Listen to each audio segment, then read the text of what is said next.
දහවන ශ්‍රේණියේ ගණිතය අපි අද සාකච්ඡා කරන්න නම් දෙවෙනි වාරේ පාඩමක් නෙවෙයි. මේක තුන්වෙනි වාරයේ පාඩමක්. අපේ 10 ශ්‍රේණියේ ගණිතය පෙළපොත දෙවෙනි කොටස. ගණිතය 2 පෙළපොතේ තුන්වෙනි වාරයේ පාඩමක් 26 වෙනි පාඩම.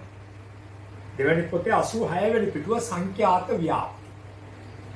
දැන් ඔයාලට ප්‍රශ්නයක් තියෙනවා අපි මේ දෙවෙනි වාරයේ පාඩම් තමයි කරමින් යන්නේ 10 වෙනි ශ්‍රේණියේ සියලු ශ්‍රේණි වල මම මේ පාඩම කරන්න ගත්තේ තුන්වෙනි වාරයේ පාඩමක් අපිට තුන්වෙනි වාරය දක්වා මම මේ ලොක්ඩවුන් එකේ ඉන්න වෙන එකක් නැහැ ආසල් සාපාන්ති පටන් ගන්න පුළුවන් මේක කලින් නමුත් මේ පාඩම කරන්නේ 11 ශ්‍රේණියේ 15 වෙනි පාඩම මට කිරීමට අවශ්‍යයි. දත්ත නිරූපණය සහ අර්ථකථනය 11 ශ්‍රේණිය. එතකොට ඒ සඳහා 11 ළමයින්ට කරන උදව්වක් විදියට 11 ළමයින්ට මේ 10 තුන්වෙනි වාරයේ මේ පාඩම කෙරුවොත් තමයි අර 11 පාඩමට ඉතා හොඳින් පිළිසෙන්න පුළුවන්. අනේ ඒ නිසා මේක කරනවා මේක 10 වෙනි ශ්‍රේණියට නැවත කරන්න බලාපොරොත්තුවක් නෑ. එතකොට මේ කාල සීමාවේ අපි තාක්ෂණය භාවිතා කරලා කරන පාඩමක් වශයෙන් කරනවා. ඒක ඔයගොල්ලන්ට මේ පාඩම කිරීම සඳහා දැන් අතට ගන්න වෙනවා දෙවෙනි පොත. දෙවෙනි පොත ළඟ නැත්නම් පොත් මතකට මේක නවත්තලා දෙවෙනි පොත ලබා ගන්න වෙනවා. ගේන්න වෙනවා. අපේ පාඩම සංඛ්‍යාත ව්‍යාප්ති 26 වෙනි පාඩම 10 ශ්‍රේණිය දෙවෙනි කොටස 26 වෙනි පාඩම සංඛ්‍යාත ව්‍යාප්ති.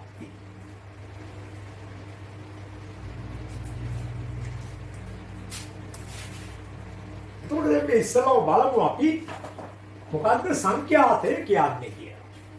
ව්‍යාප්තියක් කියලා කියනනම් දරුවනේ පැතිරීමක්නේ. මොකද්ද සංඛ්‍යාතයක් කියන්නේ? මොකද්ද මේ සංඛ්‍යාතයක් කියලා කියන්නේ? සංඛ්‍යාතයක් කියලා කියන්නේ කිසියම් දත්තයක් ඒ දත්ත රැස තුල යෙදී ඇති වාර ප්‍රමාණය. ඊටාම කෙටි උදාහරණයක් ගත්තොත් 2 4 3 3 2 5 4 4 5 දැන් මේ දත්තය ගේ දෙක නැමැති දත්තේ යෙදී තියෙනවා 1 2 3යි. එහෙනම් මෙන්න මේකට කියනවා සංඛ්‍යාතය. එවත් F කියන්නේ. මේ අය ගණන. එවත් X.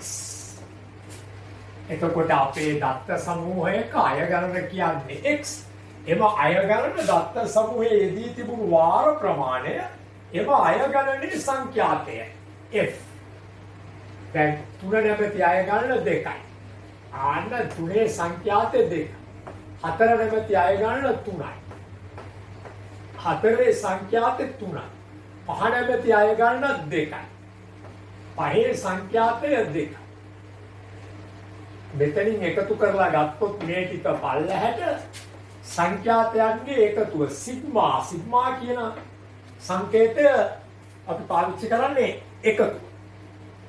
සිග්මා F සංඛ්‍යාත එකතුව අපට ලැබෙනවා 3යි 2යි 5යි 3යි 8යි 2යි 10යි.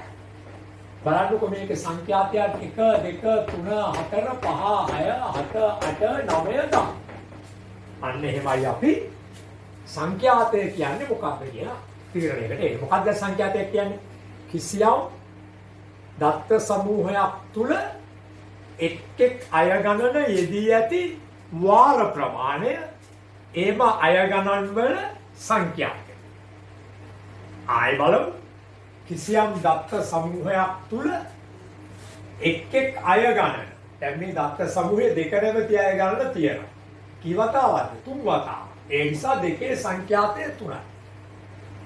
දත්ත සමූහයක් තුල කිසියම් අය ගණන් යෙදී ඇති වාර ප්‍රමාණ එම අය ගණන් වල සංඛ්‍යාවයි.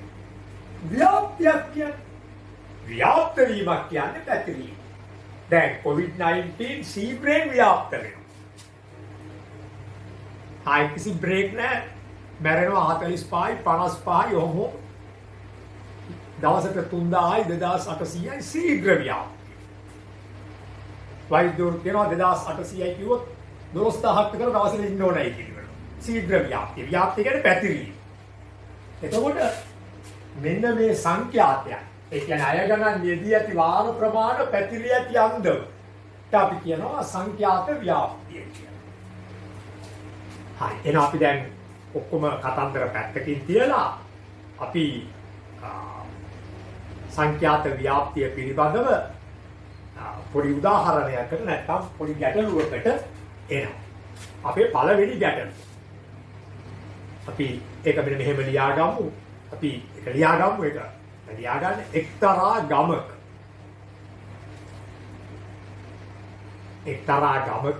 සිටින පවුල්වල සමාජික සංඛ්‍යාව පිළිබඳ තොරතුරු පහත දැක්වේ. එක්තරා ගමක සිටින පවුල්වල සමාජික සංඛ්‍යාව පිළිබඳ තොරතුරු පහත දැක්වේ. ඉතින් මේ සමාජික සංඛ්‍යාව මෙහෙමයි මේ ගම්. හරිද? ඔන්න මෙහෙමයි. 4යි 5යි 2යි 7යි 4. 4 5 2 7 7. 3 6 8 9 5. 3 6 8 9 5. 4 4 6 3. 4 4 6 3. 1යි 2යි 3යි 4යි 5යි 6යි 7යි 8යි 9යි 10යි 11යි 12යි 13යි 14යි. පොඩක් ඉන්න. 1 2 3 4 5 6 7 8 9 10 11 12 13 14 15. එහෙනම් මෙතෙන් එකක් අඩුයි තව 5ක් දාගන්න. ඊළඟට මේ තියෙන්නේ මේ ගමේ හිටපු පවුල් වල එක ගෙයින්කට ගොස් එම එක ගෙදර සිටින සමාජික සංඛ්‍යාව. අම්මයි තාත්තයි ළමයි දෙන්නයි. අම්මයි තාත්තයි ළමයි 3 දෙනයි. අම්මයි තාත්තයි විතරයි ළමයි නැහැ. හරි? අම්මයි තාත්තයි ළමයි 5 දෙනයි. මෙහෙම තියන්න බලන්න. හරි? දැන් ඊළඟට තව මේ විතරක් තව තියෙනවා. හරිද? 8 5 අපි මේ පේජ් එකම ලියමු. 4 5. ඊළඟට 5 7. ඊළඟට 6 5. ඊළඟට 4 3. ඊළඟට 6 5.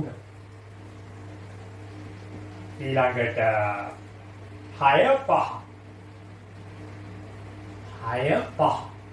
ඊළඟට 5 7. ඊළඟට 5 5. ඊළඟට 4 7. ඊළඟට 2 5. ඊළඟට 4 6. 5 4 3 4. 5 6 7 7. බලමු බලන්න. 1 2 3 4 5 6 7 8 9 10 11 12 13 14 15. දැන් එක පෙරක 15 බැගින් 15වත් තුනක් තියෙන්නේ. ඒ කියන්නේ ගමේ පවුල් 45ක් ඉඳලා තියෙනවා මේ. එතකොට මේ 40 මේ පවුල් 45 එක පවුලේ සිටින සමාජිකයින් සංඛ්‍යාව තමයි මේ දීලා තියෙන්නේ. දැන් අපි මේ පවුල් පිළිබඳව සංඛ්‍යාත ව්‍යාප්තියක් හදන්න යන්නේ. දැන් ලියාගත්තට මෙම තොරතුරු සඳහා සංඛ්‍යාත ව්‍යාප්තියක් ගොඩනගන්න. මෙම තොරතුරු සඳහා සංඛ්‍යාත ව්‍යාප්තියක් ගොඩනගන්න. දැන් සංඛ්‍යාත ව්‍යාප්තියක් ගොඩනගනකොට ඉස්සෙල්ලාම බලන්න ඕන ධර්මනේ අපි මේ දත්ත රැසි. එහෙම නැත්නම් මෙම දත්ත විසිරීමේ පරාසය මොකක්ද කියලා. එහෙනම් අපි දැන් මුලින්ම සොයනවා මොකද්ද දත්තවල පරාසය.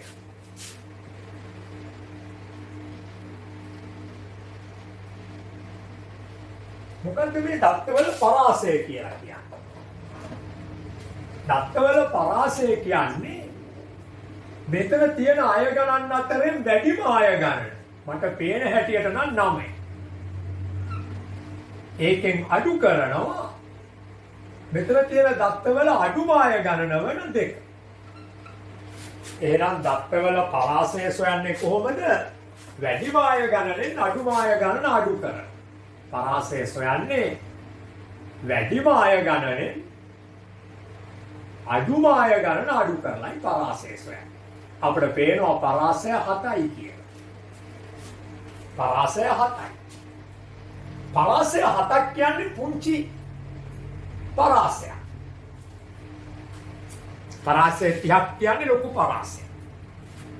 පුංචි පරාසයක් වෙනකොට සෑම දත්තයක්ම අපේ සංඛ්‍යාත ව්‍යාප්තියට ඇතුළත් කරන්න පුළුවන්. මොකද දත්ත තියෙන්නේ 7යි අර මේ කෙරවලේ දෙකත් එක්ක 9යි. 2යි 9ත් එක්ක 9ෙන් 2 අඩු කරන්නේ 7 කියන්නේ වැඩ තියෙන දත්ත ප්‍රමාණය 7යි. ඔය දත්ත 9 අපිට සංඛ්‍යාත ව්‍යාප්තියක් සඳහා වගුවට ගන්න පුළුවන්. එහෙනම් අපි මෙහෙම කරමු. මෙන්න මෙතෙන්ට ගන්නවා අය ගන්න. මොකන්ද අපි අය ගන්නට කිව්වේ x. මෙතෙන්ට ගන්නවා අපි සංඛ්‍යාතේ. මොකද්ද සංඛ්‍යාතයට කිව්වේ f. මේ වැඩ හරිය මම තියාගත්තේ පොඩි වැඩකට. එහෙම තමයි අපි සංඛ්‍යාත ව්‍යාප්තියක් ගොඩනගන්නේ. හරි? එතකොට දැන් අය ගණන් ටික අපි මෙතන සඳහන් මෙතෙන්ට ගේනවා. ඒක නෙවෙයි ආරෝහණය කරනවා. 2 තියෙනවා පොඩි මාය ගන්න. කිසිම පවුලක එක්කෙනෙක් නැහැ. 3ක් තියෙනවා. 4 තියෙනවා. 5 තියෙනවා. 6 තියෙනවා. 7 තියෙනවා. 8ක් තියෙනවා. 9 තියෙනවා. 1යි 2යි 3යි 4යි 5යි 6යි 7යි 8යි. 8යි තියෙනවා. 8ක් වෙන්න ඕන. හරි? බාහිර වෙන ආගයක් නැහැ. ඉතින් පස්සේ ගමු. දැන් මෙන්න සංඛ්‍යාතය.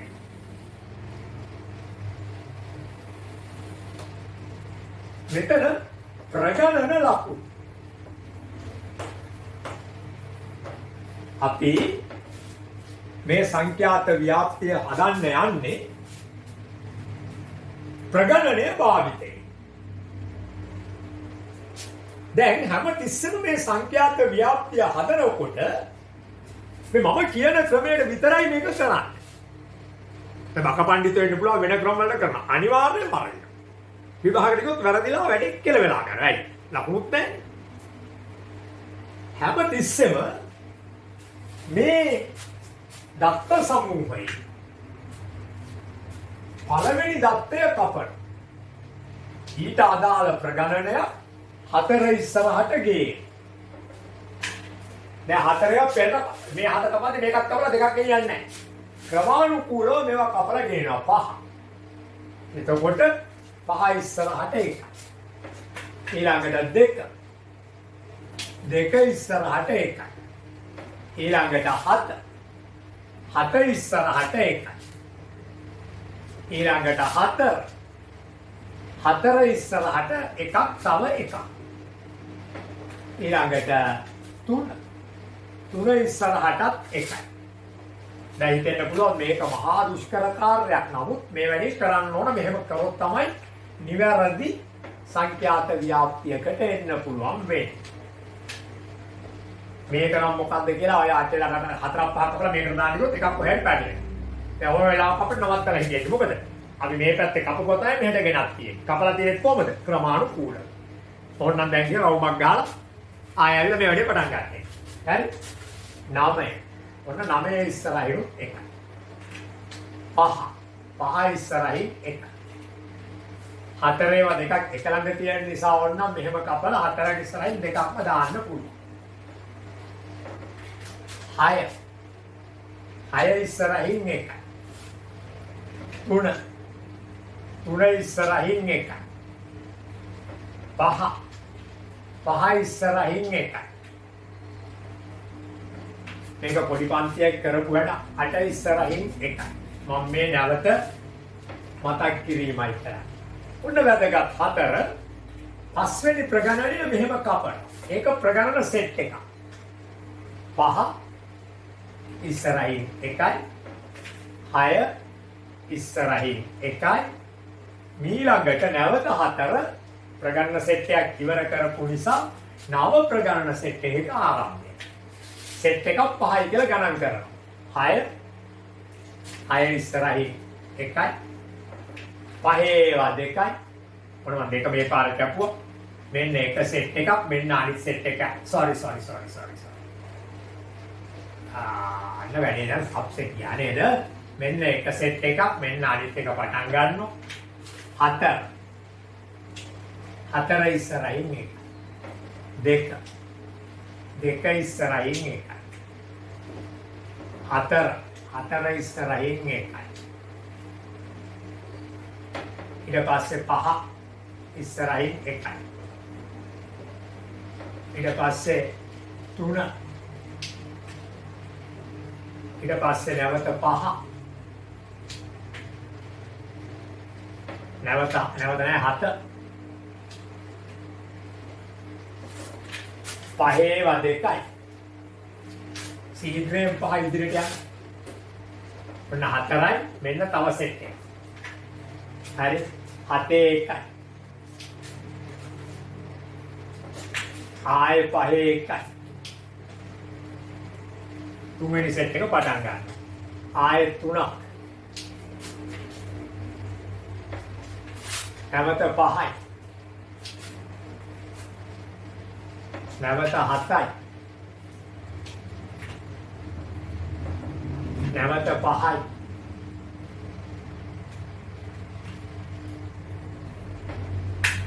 හතරයි. 5යි.